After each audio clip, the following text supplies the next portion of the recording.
के लोग प्रशासन करने वाले लोगों को खदेड़ रहा है। यह भी राजकार रही है कि औराई से भ्रष्टाचार मिटेगा।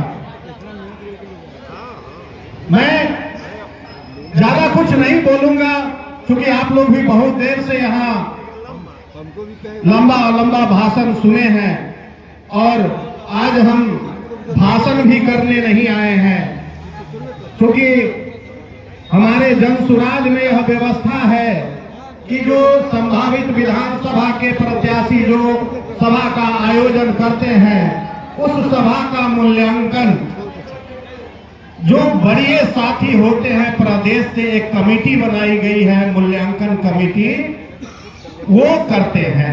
तो आज अपने इस विधानसभा में मैं भाषण करने नहीं आया हूं, एक मूल्यांकन कमेटी के तरफ से मूल्यांकन के लिए आया हूं।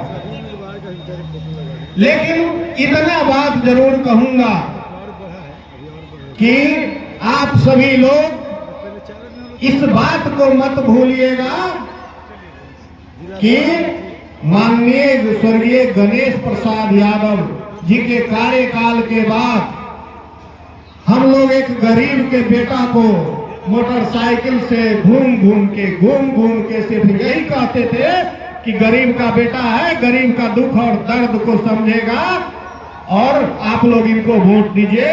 और आप लोग भी शायद गरीब समझ के वोट दिए, वो विधायक भी बने, आप लोगों के आशीर्वाद से मंत्री भी बने। लेकिन जब इस औराई का कायाकल्प का समय आया तो वो स्वार्थी हो गए। आप लोगों को इसी मझधार में छोड़कर अपना इस देश के सबसे बड़े संसद में अपना स्थान बनाने के लिए हम लोग को इसी मझधार में छोड़ के चले गए। उनको छोड़ के जाने के बाद जो भी विधायक आए उनके द्वारा कैसा कार्य किया गया यह बात बताने की जरूरत नहीं है। आप लोग भी कोई मूर्ख नहीं है और खासकर इस सभा में तो महिलाएं बैठी हुई हैं और महिलाएं 90% महिलाएं मूर्ख होने के बाद भी कैसे अपने घर को संभालना है वो जानती है, वो समझती है। और इसके बाद जो आए, जब वर्तमान विधायक सब लोग बीजेपी मोदी जी हाय मोदी जी आएंगे तो हाय होगा, मोदी जी आएंगे तो वो होगा। और इस मोदी जी के नाम पर इस निकम्मा विधायक को विधायक बना दिए, जिन्होंने वादा किया था, जगह जगह सभा में कसमें खाया था कि जब हम विधायक बनेंगे तो औराई और कटरा से भ्रष्टाचार को मिटा करके ही आप लोगों के बीच में फिर दोबारा वोट मांगने आएंगे। लेकिन हमको लगता है कि विधायक भी बना और आप लोगों के आशीर्वाद से मंत्री पद भी मिला और इस औराई और कटरा में पूरे बिहार में सबसे बड़ा भ्रष्ट विधानसभा बना और यही सबसे बड़ा भ्रष्टतम का जननी इसको बनाया गया। पूरे प्रखंड में क्या, आज आपके महाविद्यालय में, हाई स्कूल में, अंचल में, बाल विकास परियोजना में सभी जगह कमीशन बांध दिया गया और वो पदाधिकारी आप तमाम लोगों को निचोड़ रहे हैं और निचोड़ करके उन नेताओं का झोली भर रहे हैं। और फिर वो समय आ रहा है आपके बीच रहनुमा बन के आ रहे हैं और कह रहे हैं कि अब हम ही तो हैं जो आपका उद्धार करेंगे। याद करिए इतना साल पहले का शासन, लालू जी का शासन याद करिए, लोग घर में से नहीं निकलता था। नीतीश कुमार ये किया, बस ये गिनाने आएंगे। लेकिन हम लोगों को वो सब चीज नहीं देखना है, हम लोग को अपना स्वार्थी बनना है, अपने विधानसभा को देखना है कि आपने क्या मुझे किया, पहले वाले भी क्या किए और वर्तमान वाले भी क्या कर रहे हैं, इस पर सोचना होगा।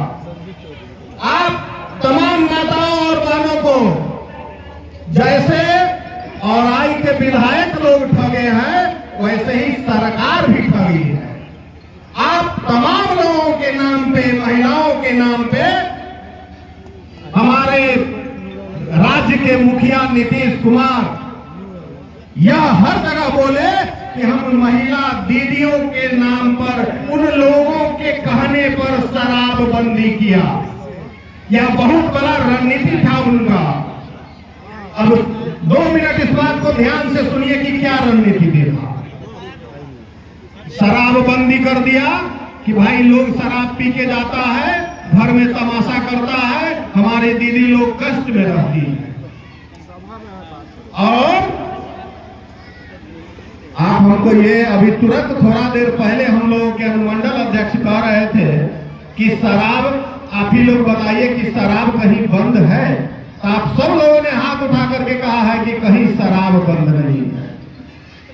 ये हम लोगों के खिलाफ, ये महिलाओं के खिलाफ नीतीश कुमार का षड्यंत्र है कि आप कहे कि शराब बंद करो तो सरकार बंद कर दिया और वैसा व्यवस्था बना दिया कि घरे घरे शराब पहुंचा दिया। और ये जहरीला शराब पी करके, इतना बात तो आप सब लोग मानते होइएगा कि जो लोग पहले शराब पीते थे आज भी वो पी रहे हैं, जो लोग पहले नहीं पीते थे आज भी नहीं पी रहे हैं। अब आइए मुद्दे पर कि इस जहरीला शराब आपको कैसे षड्यंत्र में आपको फंसाया सरकार। इस जहरीला शराब से आपके घर के सामान, आपके पति, आपके परिवार के लोग बीमार पड़ रहे हैं, उनका लीवर और किडनी खराब हो रहा है, जो कमाई हो रहा है वो आधा से ज्यादा पैसा डॉक्टर के पास जा रहा है। और सबसे बड़ा बात यह भी है कि एक भी बड़े लोगों के को देखे हैं शराब पी करके जेल जाते हुए। जितना भी आप गरीब गुरबा लोग हैं, बस उसी का परिवार, उसी का सामान, उन्हीं लोगों को पकड़ करके ये नीतीश जी का पुलिस सबको जेल भेज रही है। सबको जबरन, किसी को शराब पीने में तो किसी को शराब बेचने में। ये लगातार यह व्यवस्था की जा रही है। क्यों? आपको आर्थिक रूप से कमजोर बनाने के लिए। और यही षड्यंत्र है कि आर्थिक रूप से कमजोर क्यों बनाने के लिए नीतीश कुमार ने ऐसा किया। तो वो इसलिए किया कि जब कमजोर होगा तभी ना हम आएंगे तो हमारा लिए कुर्सी लगाएगा, तभी ना हमको तरफदारी करेगा, तभी ना हमारे पार्टी के नेता लोगों को वोट देगा। इसलिए सिर्फ और सिर्फ आपको गरीब बनाने के लिए शराबबंदी किया, आपके हित का काम करने के लिए शराबबंदी नहीं किया। इसलिए आप सभी लोगों से मैं आग्रह करता हूं कि इस निकम्मी नीतीश सरकार सहित उसको तो उखाड़ के फेंकना ही फेंकना है, लेकिन इस औराई विधानसभा में जो अपने लिए अर्जित किए हैं वैसे अर्जन करने वाला विधायक, वैसे मंत्री को भी उखाड़ के फेंक देना। और तो फिर सबको उखाड़ के फेंक दीजिएगा तो वोट किसको दीजिएगा? तो हम वोट उसको देंगे जो हमारे बेटा के लिए सोचेगा, हमारे समाज के लिए सोचेगा, हमारे परिवार के लिए सोचेगा। फिर आप लोग एक बात और भी मेरे बात से आपके जहन में आता होगा कि भाई सब तो जीत के जाता है तो वही करता है, फिर इसी को वोट देंगे, जनसुराज वाले को ही वोट देंगे।